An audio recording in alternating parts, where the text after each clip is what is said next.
সাগরে লঘুচাপ, বৃষ্টি ও তাপপ্রবাহ নিয়ে কিছু অঞ্চলের জন্য খুশির বার্তা। সব স্কুল কলেজে মাওশির জরুরি নির্দেশনা। ঈদ মৌসুমেও স্বস্তি নেই রাজারহাটের চামড়া ব্যবসায়ীদের। যশোরে 11 কোটি টাকার উন্নয়ন কাজের উদ্বোধন। বিচারহীনতার সংস্কৃতি অপরাধকে আরও উৎসাহিত করছে, নিপীড়ন বিরোধী যশোরের মানববন্ধনে বললেন বক্তারা।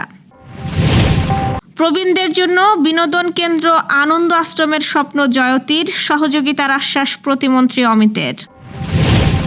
বাংলাদেশ ফুটবল দলের নতুন কোচ টমাস ডুলি। দর্শক, শুনছিলেন দিনের খবরের প্রধান প্রধান শিরোনাম, এবার বিস্তারিত।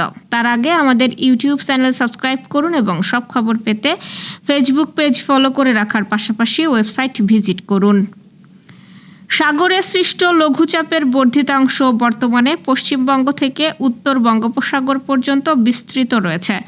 এই অবস্থায় দেশের বিভিন্ন বিভাগে মাঝারি থেকে ভারী বৃষ্টি হতে পারে বলে জানিয়েছে আবহাওয়া অধিদপ্তর। এছাড়া বিভিন্ন এলাকার ওপর দিয়ে বয়ে যাওয়া তাপপ্রবাহ অব্যাহত থাকতে পারে।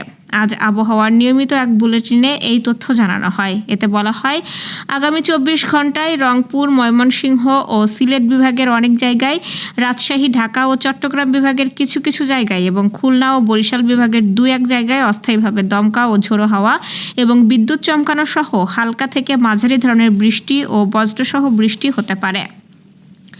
একই সঙ্গে রংপুর, ময়মনসিংহ, ঢাকা ও সিলেট বিভাগের কোথাও কোথাও মাঝারি থেকে ভারী বৃষ্টি হতে পারে। খুলনা, যশোর, সাতক্ষীরা ও বাগেরহাট জেলার উপর দিয়ে বয়ে যাওয়া মৃদু তাপপ্রবাহ অব্যাহত থাকতে পারে। এ সময় সারা দেশে দিনের তাপমাত্রা প্রায় অপরিবর্তিত থাকতে পারে এবং রাতের তাপমাত্রা সামান্য বাড়তে পারে।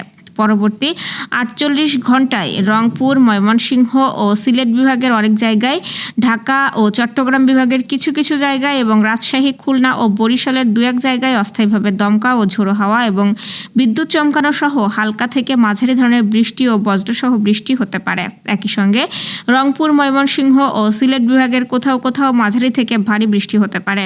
এ সময় সারা দেশের দিনের তাপমাত্রা সামান্য বাড়তে পারে এবং রাতের তাপমাত্রা প্রায় অপরিবর্তিত থাকতে পারে। দেশের সব সরকারি ও বেসরকারি মাধ্যমিক স্কুল, কলেজ এবং স্কুল অ্যান্ড কলেজকে নিজস্ব ওয়েবসাইট তৈরি ও তথ্য নিয়মিত হালনাগাদ করার নির্দেশ দিয়েছে মাধ্যমিক ও উচ্চশিক্ষা অধিদপ্তর। একই সঙ্গে মাঠ পর্যায়ের সব শিক্ষা অফিসকেও আগামী 4 জুনের মধ্যে এই নির্দেশনা বাস্তবায়ন করে নির্ধারিত গুগল ফর্মে তথ্য জমা দিতে বলা হয়েছে। মাওশির মহাপরিচালক প্রফেসর ডক্টর খান মঈনুদ্দিন আল মাহমুদ সোহেলের সই করা এক অফিস আদেশে এই নির্দেশনা দেওয়া হয়। মাওশির অফিস আদেশে বলা হয়েছে, জাতীয় তথ্য বাতায়নের অধীনে মাওশির আওতাধীন আঞ্চলিক কার্যালয়, জেলা ও উপজেলা শিক্ষা অফিস এবং সরকারি শিক্ষা প্রতিষ্ঠানগুলোর ওয়েবসাইট চালু থাকলেও সেগুলোতে প্রয়োজনীয় তথ্য নিয়মিত হালনাগাদ করা হচ্ছে না। অন্যদিকে বেসরকারি শিক্ষা প্রতিষ্ঠানগুলোর নিজস্ব ওয়েবসাইট তৈরি ও তা নিয়মিত আপডেট করার বিষয়ে শিক্ষা মন্ত্রণালয়ের পূর্ব নির্ধারিত নির্দেশনা রয়েছে।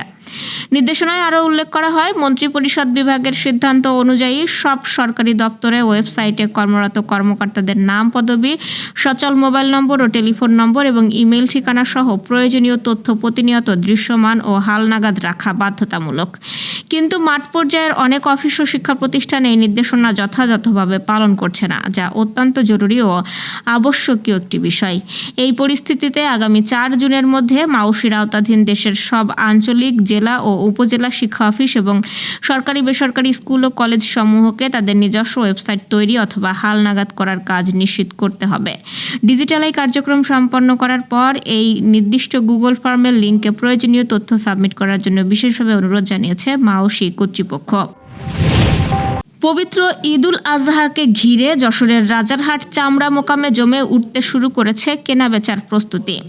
দক্ষিণ পশ্চিমাঞ্চলের সবচেয়ে বড় এই মোকামকে ঘিরে ব্যস্ত সময় পার করছেন ব্যবসায়ীরা। তবে ঈদের বাজার সামনে থাকলেও স্বস্তি নেই তাদের মধ্যে। ব্যবসায়ীরা বলছেন, ট্যানারি মালিকদের কাছে কোটি কোটি টাকার বকেয়া, ব্যাংক ঋণ না পাওয়া, লবণ ও অন্যান্য উপকরণের দাম বৃদ্ধি এবং শ্রমিক সংকট, এই 4 বড় সমস্যায় চরম দুশ্চিন্তায় রয়েছে তারা। তাদের অভিযোগ, সরকার প্রতি বছর বছর চামড়ার দাম নির্ধারণ করলেও মাঠ পর্যায়ে সেই দাম কার্যকর হয় না।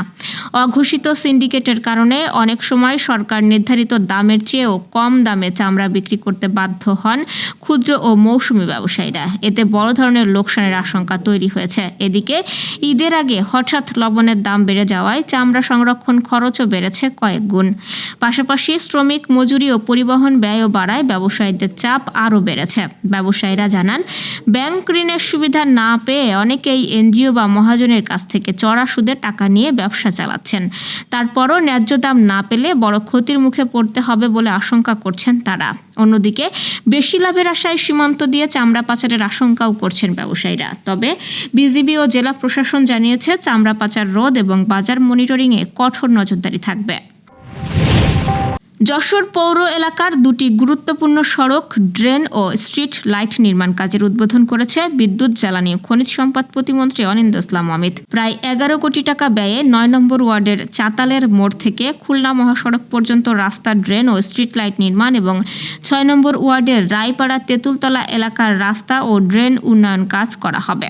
উদ্বোধনী অনুষ্ঠানে স্থানীয় রাজনৈতিক ও প্রশাসনিক নেতৃবৃন্দ উপস্থিত ছিলেন। প্রতিমন্ত্রী বলেন, এসব উন্নয়ন কাজ বাস্তবায়িত হলে সাধারণ মানুষের ভোগান্তি কমবে এবং বর্ষা মৌসুমে জলাবদ্ধতাও অনেকাংশেই হ্রাস পাবে। পাশাপাশি যশোর শহরের যানজট নিরসনে নতুন ব্রিজ নির্মাণ ও কাঠের পুল ব্রিজ সম্প্রসারণের পরিকল্পনার কথাও জানান তিনি। যশোরের নিপীড়ন বিরোধী যশোরের ব্যানারে রামিসা সহ সারা দেশে অব্যাহত ধর্ষণ, নিপীড়ন ও হত্যার প্রতিবাদে মানববন্ধন হয়েছে। আজ সকালে প্রেস ক্লাবের সামনে এই আয়োজন হয়। বক্তারা বলেন, রামিসার মতো শিশুদের হত্যা ও ধর্ষণের ঘটনা নতুন নয়। এর আগেও আসিয়া সহ অনেক শিশু একই ধরনের ঘটনার শিকার হয়েছে। তারা উল্লেখ করেন, প্রায় 1 দশক আগে তনুকে ধর্ষণের পর হত্যা করা হলেও আজও নারী ও শিশুদের নিরাপত্তা নিশ্চিত হয়নি। তারা অভিযোগ করেন, দেশে ধারাবাহিকভাবে নারী ও শিশু নির্যাতনের ঘটনা ঘটলেও অধিকাংশ ক্ষেত্রে বিচার নিশ্চিত হচ্ছে না। মামলা ও গ্রেপ্তারের পরও অপরাধীরা দৃষ্টান্তমূলক শাস্তি পাচ্ছে না। ফলে বিচারহীনতার সংস্কৃতি অপরাধকে আরও উৎসাহিত করছে। মানববন্ধন থেকে ধর্ষণ ও হত্যাকাণ্ডে জড়িতদের দ্রুত গ্রেপ্তার এবং দৃশ্যমান শাস্তি নিশ্চিত করার দাবি জানানো হয়। ঈদ মানেই আনন্দ, ভালোবাসা আর ভাগাভাগির উৎসব। আর সেই আনন্দকে সমাজের প্রবীণ মায়েদের মাঝে ছড়িয়ে দিতে প্রতি বছরের মতো এবারও ঈদ উপহার বিতরণে আয়োজন করে জয়তী সোসাইটি। যশোরের সংগঠনটির 60 ঊর্ধ্ব নারী সেবা কর্মসূচির উদ্যোগে 400 প্রবীণ মাকে ঈদ উপহার দেওয়া হয়েছে। সকলের স্বতঃস্ফূর্ত অংশগ্রহণে প্রাণবন্ত হয়ে ওঠে পুরো আয়োজন। বৃদ্ধাশ্রম নয়, পরিবারই হোক বৃদ্ধদের নিরাপদ আশ্রম, এই প্রতিপাদ্যে জয়তী সোসাইটির নিজস্ব মিলনায়তনে অনুষ্ঠানে প্রধান অতিথি ছিলেন বিদ্যুৎ, জ্বালানি ও খনিজ সম্পদ প্রতিমন্ত্রী অনিন্দ্য ইসলাম অমিত। তিনি প্রবীণ মায়েদের পাশে থাকার ঘোষণা দিয়ে ভবিষ্যতে আনন্দ আশ্রম নামে জয়তী সোসাইটি যে বিনোদন কেন্দ্র গড়ে তোলার পরিকল্পনা করছে তাতে সহযোগিতার আশ্বাস দেন। অনুষ্ঠানে স্বাগত বক্তব্য দেন জয়তী সোসাইটির সভাপতি কাজী লুৎফুন্নেসা। বক্তব্য দেন নির্বাহী পরিচালক অর্চনা বিশ্বাস। এছাড়াও বক্তব্য রাখেন 60 ঊর্ধ্ব নারী সেবা কর্মসূচির সদস্য ও গ্রামীণ কাগজের সম্পাদক মবিনুল ইসলাম মবিন। আয়োজনের সভাপতিত্ব করেন বীর মুক্তিযোদ্ধা অ্যাডভোকেট সালেহা বেগম।